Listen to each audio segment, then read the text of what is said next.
Since we'll be leaving this place today, could you please move out? We'll also pay the $473 monthly loan.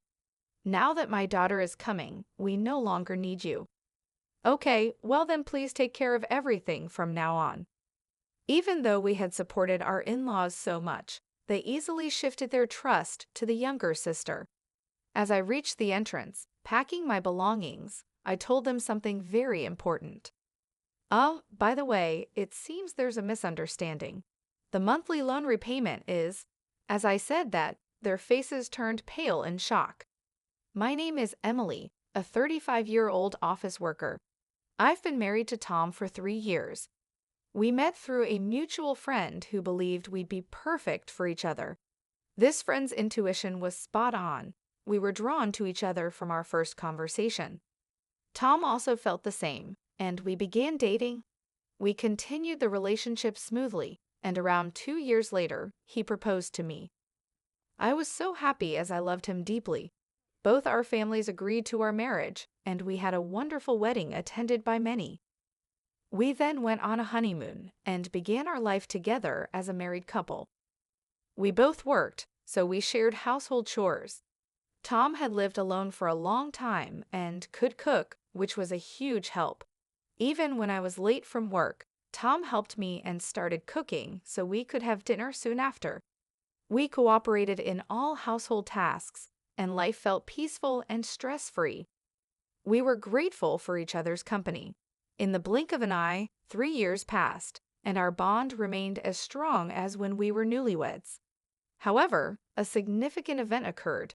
Tom's father fell ill suddenly, and we rushed to the hospital. Dad, are you okay? Tom, Emily, thank you for coming. Sorry for causing you concern. It seems I overexerted myself. He had been a workaholic, often working long hours, and as he aged, the stress of those years took a toll on him. For now, I'll undergo some tests and wait for the results. I see. Tom and I were anxious, but more than that, my mother-in-law was quite upset. For the mother-in-law who had always supported her husband as a housewife, it was understandable that she was upset when her partner, the mainstay of the family, was suddenly in mortal danger. Mother-in-law, are you all right? Yes, somehow. We cared deeply for both of them and began visiting them more frequently, trying to be as supportive as possible. After a week, the father-in-law's test results came out. Although he was released from the hospital, there were concerns about a recurrence. Realizing that they might not handle another emergency, Tom proposed something. Hey, what if we live together with my parents? The proposal was expected. If my parents were in the same situation, I'd want to live with them too. Of course, I'm okay with that. Let's discuss it with them right away, I said. Thank you, Emily, Tom replied. We quickly presented the idea to our in-laws. Live together? We want to be a burden, said my mother-in-law, wiping away her tears. It's not a bother at all. Emily and I are worried about both of you, I reassured them. Thank you, both of you. Music. Our in-laws, teary-eyed, gratefully accepted. They must have been quite anxious. We promptly moved in with them. My mother-in-law, knowing that both of us worked, took the lead in the household chores. Thanks to her, we could focus on our jobs. The father-in-law retired early and spent his days resting at home, which improved his health. We all got along wonderfully without any issues, and life was joyous. However, our in-laws made a certain proposal. I've been thinking about this for a while. How would you feel about building a new 2-family house? My father-in-law said. Huh? It's a bit small for 4 adults to live in this house, and if Tom and Emily have children in the future, it'll be even smaller. Considering the future, I've been thinking of building a bigger house where we can live comfortably for the rest of our lives. However, it's not something we can afford with just my savings. We will need to discuss and decide together. Tom and I were surprised by the proposal, but we thought it wasn't a bad idea. While the current in-laws' house isn't too small, it's not particularly spacious or comfortable either. Leaving here long-term might lead to stress building up between us. Perhaps buying a new house where everyone can live comfortably is a good idea. After discussing with Tom for a while, we decided to go along with the father-in-law's proposal. Subsequently, the four of us went to real estate agencies to look at various properties. We considered making it barrier-free for our in-laws and ensuring there are plenty of rooms if children come along. Ideally, it should be in a safe area close to both a hospital and a train station and have easy access to grocery stores. Given everyone's requirements, it seemed like it might be pricey. However, if we're going to live here for the rest of our lives, we don't want to compromise too much. Each family member shared the same sentiment, so fueled by determination, we decided to build our dream house, no matter the cost. After some time, our new home was finally completed. The exterior and interior were both new and beautiful, and just gazing upon it filled our hearts with joy. This is really amazing. I can't be sick anymore. I want to stay healthy and live here for as long as possible, my mother-in-law said. The in-laws seemed pleased, and my husband and I were equally excited. This is the house that will be with us for our entire lives. When we have kids, I want to play catch in the garden and have barbecues, I exclaimed. That sounds great. Let's make lots of family memories here, my husband added. We were overflowing with excitement and joy. Living in the house turned out to be truly comfortable, and it felt like the pinnacle of happiness. Being in a comfortable home made me even more enthusiastic about my work. Subsequently, my work went very smoothly. Both my public and private lives were fulfilling, and I genuinely felt grateful for buying this house. The months passed in the blink of an eye, and 2 years had passed in this house. We continued to have a good relationship with our in-laws as always, and we believed that the days ahead would be filled with happiness. However, at least this place for life in our new home, something unexpected happened. It was when my sister-in-law and her husband visited our new house. While this really is a nice house, it's not fair that only you guys get to live here, she said. What are you talking about? We discussed and decided to buy this house with our parents, I replied. But I can't help but feel envious. When we were still living in a cheap winter, it feels like you're living beyond your means, she retorted. My sister-in-law often visited our house during holidays and always expressed her envy. Every time she would accuse us of being unfair. We've been paying the mortgage for this house, and it's quite a hefty amount every month. We're living within our means, earning enough to pay for this house, so there's no reason for her to complain. If we were to live here with the in-laws, it would be so much fun, don't you think? What can you even know about the market for this house? My husband and I exchanged a glance. The sister-in-law probably just blurted out without giving it much thought. However, her careless words started to move my in-laws' hearts. It would be lovely if Canna could move and live here together, my father-in-law said. Yes, it would liven things up, my mother-in-law added. Hey, what are you two talking about? Haven't we been living together all this while? I said, trying to lighten the atmosphere. Oh, come on, I was just saying, the sister-in-law replied. Exactly, there's no need to panic, right? Ha ha ha, my husband added, attempting to diffuse the tension. While the in-laws tried to brush it off, it was evident that they were enticed by the idea of living with the sister-in-law. They seemed to have a particular affection for her. Even Mercer, their pet, went for her. She was a beauty with delicate features, looking like a doll since her childhood. 4 years younger than Tom, she was born when the in-laws were older, making them dote on her even more. This pampering had led her to become quite spoiled, and Tom had to deal with her demanding nature. Having heard all this from Tom, I was always wary of my sister-in-law. For a while after we got married, Tom and I were both caught off guard because she didn't seem to be causing us any trouble. However, recently, she had been increasingly eyeing our new house. Oh, Emily, you're back. Then I'll be leaving now, she said one day.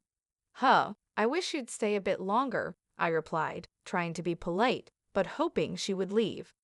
But Tom and Emily might find it inconvenient, she said, pretending to be considerate. I don't think it's a nuisance, I said, trying to hide my irritation. You might say that, but it's evident in your eyes and behavior, she retorted. Unwanted guests should leave quickly. See you, Mom and Dad, she called out as she left. When the sister-in-law left, the in-laws were visibly upset. They looked as if they wished she had stayed longer. Even though they didn't voice their feelings, their faces and attitudes spoke volumes. I often felt out of place, retreating to my room after work to avoid the growing tension that lingered in our home. When Tom came home, we'd cautiously make our way to the living room for dinner, but the atmosphere around the dinner table became increasingly strained.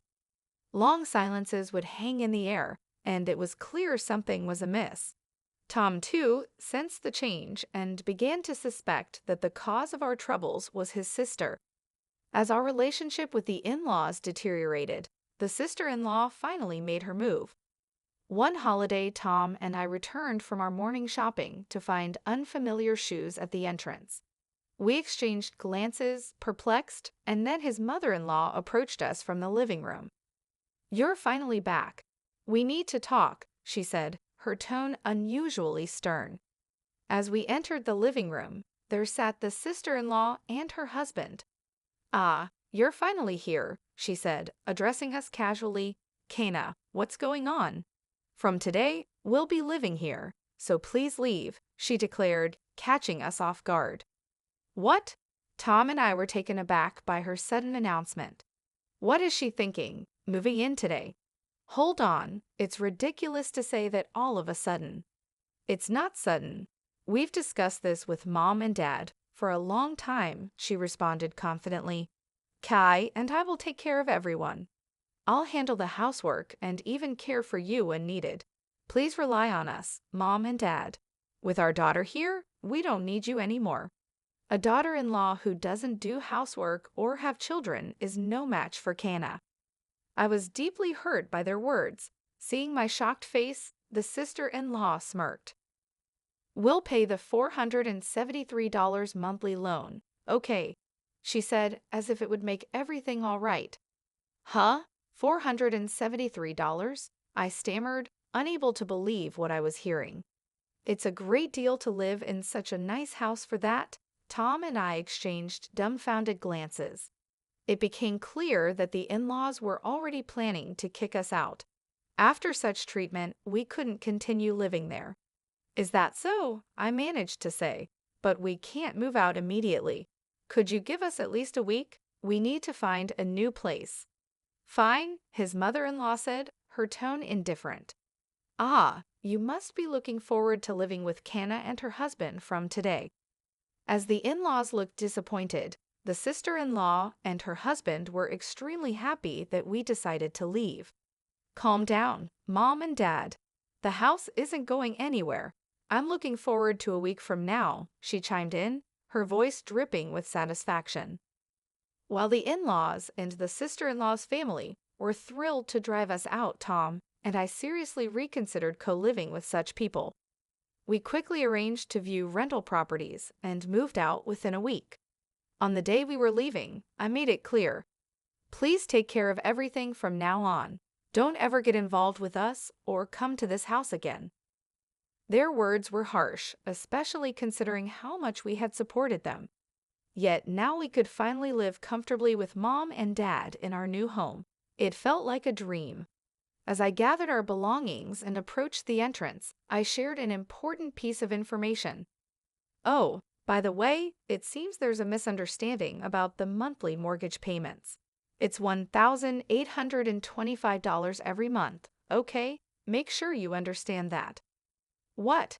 They exclaimed in shock, their faces turning pale all at once. Hold on a second, isn't the loan just $473 a month? They protested. You misunderstood, didn't you? This house is under our father's name, so the loan is contractually agreed to be paid off through a debit from Dad's account. Emily and I were planning to live in this house for the rest of our lives, so we told him he wouldn't have to pay. We were bearing all the costs. So I was transferring $473, and Emily was transferring $1,352 to our father's account every month. It turned out father had only remembered the monthly transfers into his account. Moreover, Emily and I split the living expenses equally. Our parents probably never thoroughly checked the costs and assumed it wasn't a significant amount. What? No way. We can't pay $1,825 a month. We can't even cover the living expenses on top of that. How can Emily afford to contribute so much? Tom exclaimed. I don't know how you perceive me, but I'm a department head at a major corporation. I earn quite a lot, I interjected. What? Emily earns much more than I do, Tom said, explaining to the in-laws. The in-laws looked shocked. Well, we've decided to cut ties with you, so it's up to you to support our parents from now on, father said firmly. No way, Emily, Tom, wait. We were wrong. Let's live peacefully together like before, okay, mother pleaded. What, Mom and Dad, are you planning to abandon us? You guys can repay the loan, can't you? If that's the case, shouldn't you live with those who can? I argued. That's not fair. Dad told me the loan was only about $473. That's why we came here. We've already canceled our previous house, the sister-in-law protested. That's not my problem. Isn't this mess because you wanted to move in with us in the first place? Tom said. Right, your husband earns very little, doesn't he? But you always said family was more important than money and pampered me. When our livelihood is at stake, all of that doesn't matter, I added, pointing out their hypocrisy. The quarrel between the in-laws and the sister-in-law was unbearable to watch. Well, we're leaving, I declared, and with that Tom and I left the house and moved into our rented room. Despite numerous messages from the in-laws, we ignored them all. According to our neighbors, the in-laws and the sister-in-law's family had no choice but to live together. However, they couldn't pay the loan and eventually had to let go of the house. When they sold the house, a considerable debt remained. Even after using the father-in-law's early retirement benefits for repayment, they still fell short. Eventually, they had to settle for a small apartment and work multiple jobs to repay their debt. Apparently, the sister-in-law's husband didn't want the burden to fall on him, so he ran away. If only the in-laws had continued living peacefully with us, they wouldn't have faced these hardships. But again, it's none of our concern now. On the other hand, Tom and I found our rented apartment much cozier than anticipated. We planned to stay here for a while and save money. We lived happily, watching our savings grow at an incredible rate. We believed it was essential to save as much as we could for the future while enjoying occasional luxuries. Our aim was a happy life together in the years to come.